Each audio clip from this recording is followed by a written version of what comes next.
Once on a time, when Brahmadatta was reigning in Varanasi, a Brahmin, who was versed in the 3 Vedas and world-famed as a teacher, being minded to offer a feast for the dead, had a goat fetched and said to his pupils, "My sons, take this goat down to the river and bathe it.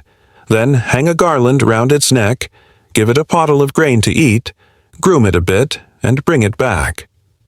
"Very good," said they, and down to the river they took the goat, where they bathed and groomed the creature and set it on the bank. The goat, becoming conscious of the deeds of its past lives, was overjoyed at the thought that on this very day it would be freed from all its misery, and laughed aloud like the smashing of a pot. Then, at the thought that the Brahmin by slaying it would bear the misery which it had borne, the goat felt a great compassion for the Brahmin, and wept with a loud voice. "Friend goat," said the young Brahmins, "your voice has been loud both in laughter and in weeping. What made you laugh, and what made you weep? Ask me your question before your master." So, with the goat, they came to their master and told him of the matter. After hearing their story, the master asked the goat why it laughed and why it wept. Hereupon the animal, recalling its past deeds by its power of remembering its former existences, spoke thus to the Brahmin.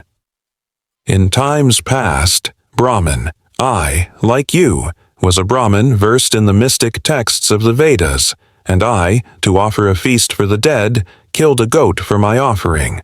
All through killing that single goat, I have had my head cut off 500 times all but one. This is my 500th and last birth, and I laughed aloud when I thought that this very day I should be freed from my misery. On the other hand, I wept when I thought how, whilst I, who for killing a goat had been doomed to lose my head 500 times, was today being freed from my misery. You, as a penalty for killing me, would be doomed to lose your head, like me, 500 times. Thus it was out of compassion for you that I wept." "Fear not, goat," said the Brahmin, "I will not kill you." "What is this you say, Brahmin?" said the goat. "Whether you kill me or not, I cannot escape death today." "Fear not, goat, I will go about with you to guard you.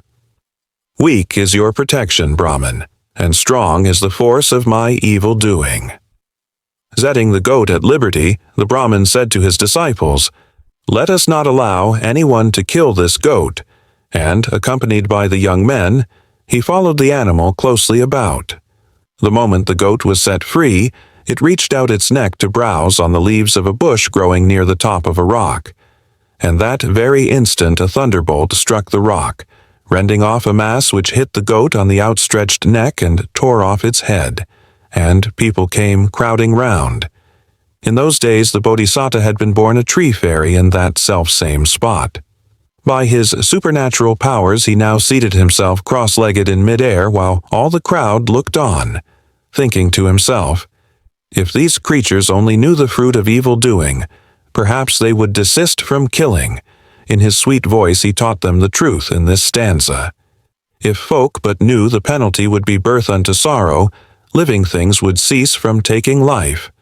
Stern is the slayer's doom.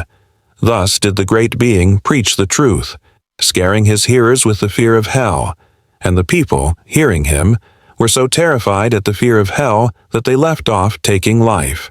And the Bodhisattva, after establishing the multitude in the commandments by preaching the truth to them, passed away to fare according to his deserts.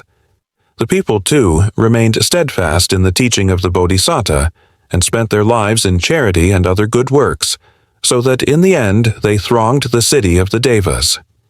His lesson ended. The master showed the connection and identified the birth by saying, "In those days I was the tree fairy."